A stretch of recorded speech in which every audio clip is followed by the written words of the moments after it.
c'est Mona Lisa de profil. En voyant cette image, j'ai tout de suite pensé, ça c'est Isis. Alors, pourquoi j'en sais rien, mais j'aurais vu une femme avec un nez très prononcé de profil, j'aurais dit ça c'est Cléopâtre. Là je me suis dit ça c'est Isis. Et puis comme le dessin me paraissait un petit peu simpliste ou un peu grossier, j'ai un peu laissé tomber. Puis je suis revenu quand même parce que ça m'est venu d'un coup, donc je me suis dit il y a peut-être quelque chose à trouver.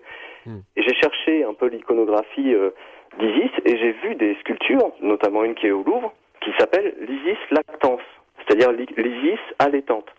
Et c'est donc la déesse Isis sur un trône. Sur un trône. Sur un trône. Et elle est représentée ici sur un trône, en fait, avec le bras sur la coudoir, dans la Joconde, etc.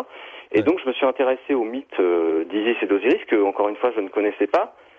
Et j'ai fait le postulat que peut-être le tableau racontait ce mythe. L'histoire. Donc j'ai cherché. Ce mythe, absolument. Voilà. Ça, c'est absolument incroyable. Et dans le livre, pour que ce soit vraiment, ce soit pas trop fastidieux, pénible, et c'est vrai que c'est pas toujours facile de raconter et de relater justement des propos comme ceux que vous avez mis en page. D'abord, il y a systématiquement au rédactionnel que vous proposez et aux explications et à votre analyse, il y a toujours la page qui correspond avec le grossissement précis de l'endroit sur le tableau que vous analysez. Ça, c'est une méthode aussi qui est extrêmement simple et qui permet véritablement de se plonger dans le tableau et dans l'œuvre de Léonard de Vinci. Hein.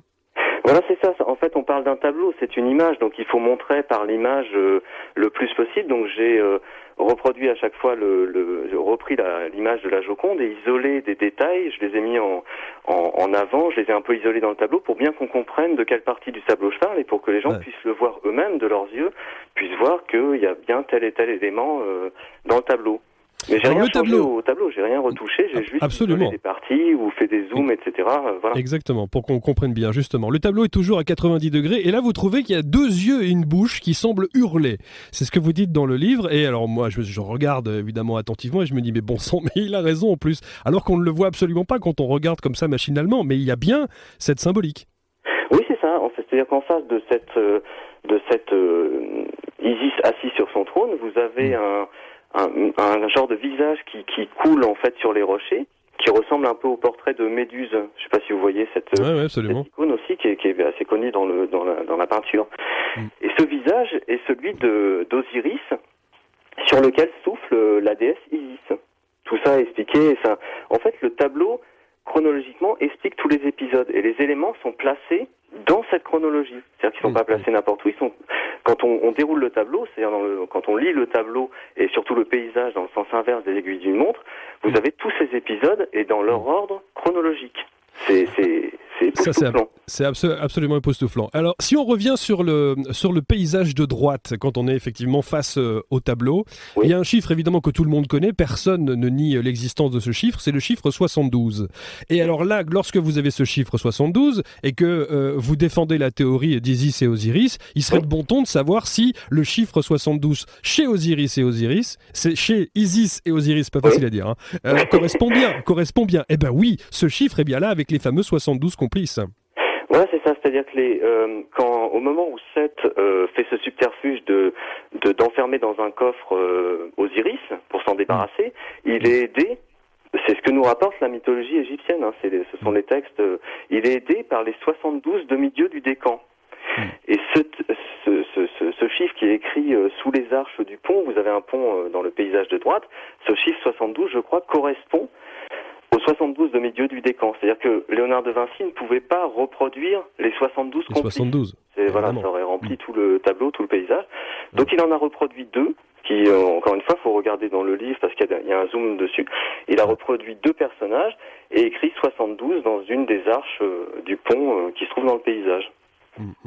C'est incroyable. En même temps que je vous parle, effectivement, j'ai les images sous les yeux et ça vaut vraiment le détour. Alors, si on bascule le tableau d'un quart de tour, cette fois-ci dans le sens des aiguilles d'une montre, c'est-à-dire dans l'autre sens, vous allez découvrir effectivement le fameux phallus couleur terre dont vous parliez tout à l'heure avec Isis, qui n'a plus évidemment la présence de son mari puisqu'il est découpé dans cette fameuse caisse qui a été déposée sur le Nil par le traître en fait, c'est le meurtrier, le frère.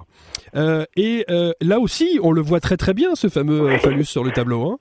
Alors, encore une fois, comme je vous disais tout à l'heure, ça a été une nuit d'insomnie et j'ai du mal à trouver le sommeil. Mais alors, en voyant ça, c'était clair que je n'allais pas dormir de la nuit. Ah, C'est-à-dire que j'ai vu, vous voyez au niveau de l'épaule, donc on a basculé le tableau à 90 degrés dans le sens des aiguilles d'une montre. Ouais. Au niveau de l'épaule supérieure, qui se trouve maintenant l'épaule supérieure de Mona Lisa, vous avez ce chemin en forme de S, et dans la boucle du S, il y a un phallus peint. Exact. Ouais.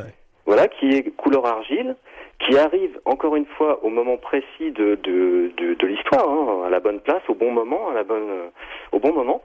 Ouais. Et ce phallus est bien représenté sur la Joconde. Il est couleur argile, et c'est ce phallus en argile dont parle le mythe d'Isis et d'Osiris que confectionne Isis. Et c'est tout à fait étonnant quand j'ai vu ça. J'ai pensé aux 6 millions de visiteurs qui passent au Louvre devant la Joconde tous les ans. Exactement. En me demandant si les gens avaient vu ça, parce que c'est quand même pas déplacé, mais enfin c'est quand même surprenant. Mais ça a un sens dans le mythe. Ça a un sens ça prend tout son sens en fait. Et il est bien couleur argile. Exactement.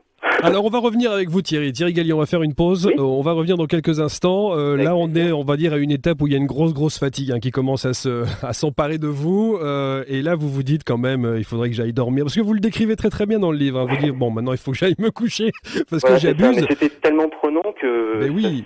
C'était difficile d'arrêter d'y réfléchir, c'était passionnant. Exactement.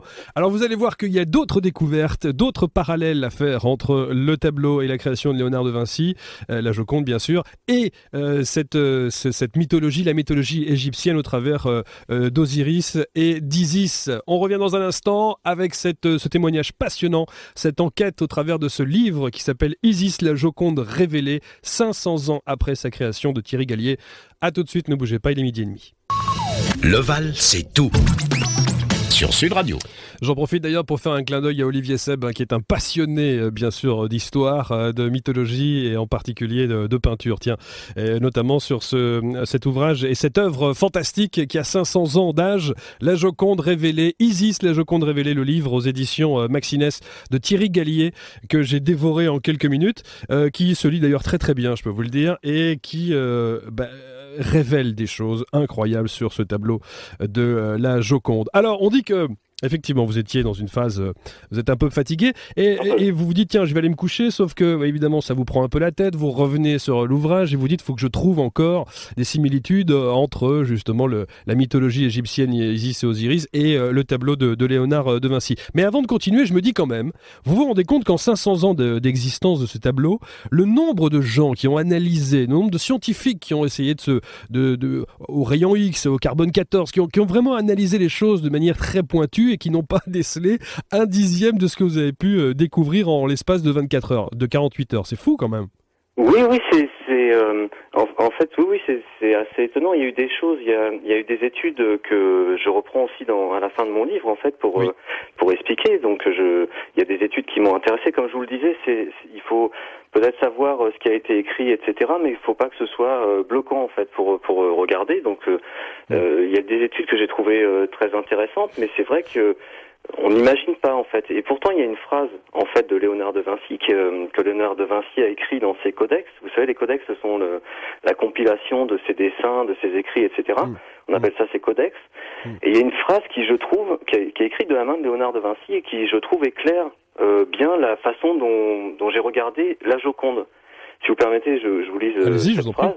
Ouais. Alors il parle en fait des murs, des murs qui sont tachés avec des pierres ou qui ont des taches, etc. Dans murs dans lesquels, en les regardant, il voit des figures, des formes, etc. C'est-à-dire une lecture un peu anthropomorphique des taches qui sont sur les murs. Et il écrit ceci: si tu regardes des murs souillés de beaucoup de taches ou faits de pierres multicolores, avec l'idée d'imaginer quelques scènes, tu y trouveras par analogie des paysages au décor de montagnes, rivières, rochers, arbres, plaines et collines de toutes sortes. Ouais. Tu pourrais y voir aussi des batailles et des figures aux gestes vifs et d'étranges visages et costumes et une infinité de choses. Et je pense que la lecture du fond de la Joconde, c'est un peu ainsi qu'il l'a fait en fait, c'est-à-dire en mettant des taches, des choses, et il a retouché à l'infini cette toile. Il a toujours gardé avec lui, jusqu'à son décès au Clos Lucé, près d'Amboise, il a toujours gardé la Joconde auprès de lui, il a retouché pendant des années et des années. Et je pense qu'en fait, il s'est amusé à faire une composition au départ, qui est quand même extraordinaire, parce qu'il a réussi à imbriquer tout un tas d'éléments, de formes, de figures, etc.